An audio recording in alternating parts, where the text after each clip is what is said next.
ಅಯ್ಯಪ್ಪ ಮಾಲಧಾರಿಗಳ ಮೇಲೆ ಕಲ್ಲು ಹೊಡಿತಾರೆ, ಹನುಮ ಮಾಲಧಾರಿಗಳ ಮೇಲೆ ಕಲ್ಲು ಹೊಡಿತಾರೆ, ಗಣೇಶ ವಿಸರ್ಜನೆ ಸಂದರ್ಭದಲ್ಲೂ ಕಲ್ಲು ಹೊಡಿತಾರೆ. ಈಗ ಓಂ ಶಕ್ತಿ ಮಾಲಧಾರಿಗಳನ್ನು ಬಿಟ್ಟಿಲ್ಲ.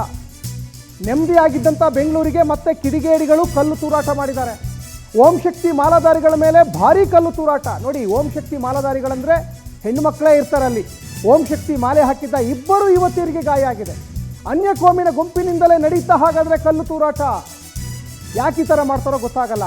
ರಾತ್ರಿ ಕತ್ತಲ ಸಮಯದಲ್ಲಿ ತೇರು ಎಳೆಯುವಾಗ ಆಗಿರುವಂತಹ ಕಲ್ಲೇಟೋದು. ನೆಮ್ಮದಿಯಾಗಿದ್ದ ಬೆಂಗಳೂರಿಗೆ ಮತ್ತೆ ಕಿಡಿಗೇಡಿಗಳು ಕಲ್ಲು ತೂರಾಟವನ್ನು ಮಾಡಿದ್ದಾರೆ. ಓಂ ಶಕ್ತಿ ಮಾಲಾಧಾರಿಗಳು ನೋಡಿ, ಅವರು ರಥ ಮಾಡ್ತಾ ಇರ್ತಾರೆ, ದೇವಸ್ಥಾನಕ್ಕೆ ಹೊರಟಿರ್ತಾರೆ. ಆ ದೇವಸ್ಥಾನಕ್ಕೆ ಹೊರಟಿರುವಂತಹ ಮಾಲಾಧಾರಿಗಳು ಇವತ್ತು ಪೊಲೀಸ್ ಠಾಣೆ ಮೆಟ್ಲೇರಬೇಕಾದಂತಹ ಪರಿಸ್ಥಿತಿ ಎದುರಾಗ್ತಾ ಇದೆ. ನೋಡಿ, ಎಷ್ಟು ಕಾನೂನು ಸುವ್ಯವಸ್ಥೆ ಹದಗೆಟ್ಟಿದೆ ಅನ್ನಲಿಕ್ಕೆ ಈ ಒಂದು ಪ್ರಕರಣವೇ ಸಾಕ್ಷಿ. ಇದು ಜಗಜೀವನ್ ರಾಮ್ ನಗರ ಪೊಲೀಸ್ ಠಾಣೆ ವ್ಯಾಪ್ತಿಯಲ್ಲಿ ನಡೆದಿರುವಂತಹ ಘಟನೆ. ಇವತ್ತು ಓಂ ಶಕ್ತಿ ಮಾಲಾಧಾರಿಗಳು ಪೊಲೀಸ್ ಠಾಣೆ ಮೆಟ್ಲೇರಬೇಕಾದಂತಹ ಪರಿಸ್ಥಿತಿ ಎದುರಾಗಿದೆ. ಹೋರಾಟ ಮಾಡಬೇಕಾದಂಥ ಪರಿಸ್ಥಿತಿ ಎದುರಾಗ್ತಾ ಇದೆ. ಭಯದ ವಾತಾವರಣ ಸೃಷ್ಟಿಯಾಗಿದೆ. ಹಾಗಾದರೆ ಎಲ್ಲಿದೆ ಹಾಗಾದರೆ ಸುರಕ್ಷತೆ?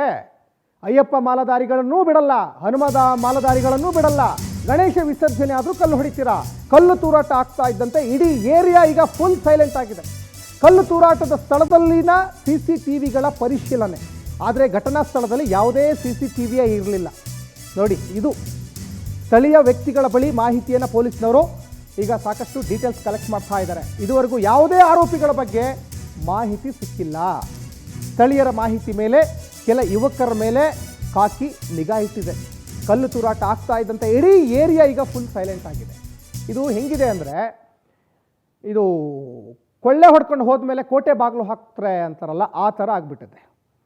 ನೀವು ಏನೋ ಘಟನೆ ಆದಮೇಲೆ ಕ್ರಮ ತೆಗೆದುಕೊಳ್ಳೋದಕ್ಕಿಂತ ಈ ಹಿಂದೆ ಅನೇಕ ಘಟನೆ ಆಗಿದೆ. ಈ ಹಿಂದೆ ನಾಗಮಂಗಲದಲ್ಲಿ ಗಣೇಶ ವಿಸರ್ಜನೆ ಆಗ್ತಾ ಇತ್ತು, ಆ ಸಂದರ್ಭದಲ್ಲಿ ಕಲ್ಲು ತೂರಾಟ ಆಯಿತು.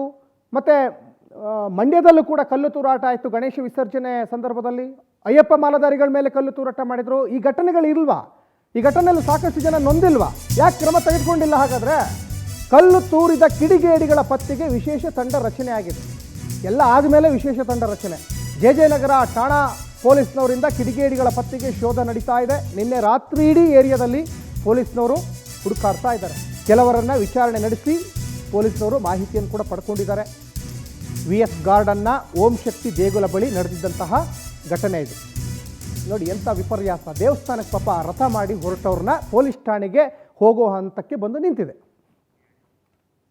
ಈ JJ ನಗರ ಪೊಲೀಸ್ ಠಾಣಾ ವ್ಯಾಪ್ತಿಯಲ್ಲಿ ಒಂದು ಓಂ ಶಕ್ತಿ ಮೆರವಣಿಗೆ ಹೋಗ್ತಿದ್ದಂಥ ಸಂದರ್ಭದಲ್ಲಿ ಯಾರೋ ಕಿಡಿಗೇಡಿಗಳು ಕಲ್ಲು ತೂರಾಟ ಮಾಡಿದ್ದಾರೆ ಅಂತ ಹೇಳಿ ಇಲ್ಲಿ ಒಂದು ಪ್ರಕರಣ ದಾಖಲಾಗಿತ್ತು. ಆ ಪ್ರಕರಣದ ತನಿಖೆಯನ್ನು ನಿನ್ನೆ ರಾತ್ರಿನೇ ನಾವು ಶುರು ಮಾಡಿದ್ವಿ. ಮತ್ತೆ ಯಾರು ಈ ಕೇಸ್ನಲ್ಲಿ ಇನ್ವಾಲ್ವ್ ಆಗಿದ್ದಾರೆ ಅಂತ ನಾವು ಚೆಕ್ ಮಾಡಲಾಗಿ 3 ಜನ ಅಪ್ರಾಪ್ತ ಬಾಲಕರು ಒಂದು ಸಂದರ್ಭದಲ್ಲಿ ಅಲ್ಲಿತ್ತು ಮತ್ತು ಈ ಕಲ್ಲು ತೂರಾಟಕ್ಕೆ ಕಾರಣ ಆಗಿದೆ ಅನ್ನೋ ಒಂದು ಮಾಹಿತಿ ಮೇರೆಗೆ ಅವ್ರು 3 ಜನನ ನಾವು ಮಾಡಿದ್ದೀವಿ. ಮತ್ತೆ ಈಗ ತನಿಖೆ ಮುಂದುವರೆದಿದೆ. ಅಲ್ಲ, ಈಗ ನಮಗೆ ಇಲ್ಲಿವರೆಗೂ ತನಿಖೆಯಿಂದ ಏನ್ ತಿಳಿದು ಬಂದಿದೆ ಅಂದ್ರೆ ಆ 3 ಜನ ಅಪ್ರಾಪ್ತರಲ್ಲಿದ್ದು ಮಾಡಿದ್ದಾರೆ ಅನ್ನೋ ಮಾಹಿತಿ ಇದೆ. ಅವ್ರನ್ನ ಪಿಕ್ ಮಾಡಿದ್ವಿ. ತನಿಖೆ ಮುಂದುವರೆದಂತೆ ಬೇರೆ ಯಾರಾದರೂ ಇನ್ವಾಲ್ವ್ಮೆಂಟ್ ಬಂದಿದ್ರೆ ಮುಂದೆ ಮಾಡ್ತೀವಿ. JJ ನಗರ ಪೊಲೀಸ್ ಠಾಣಾ ವ್ಯಾಪ್ತಿಯಲ್ಲಿ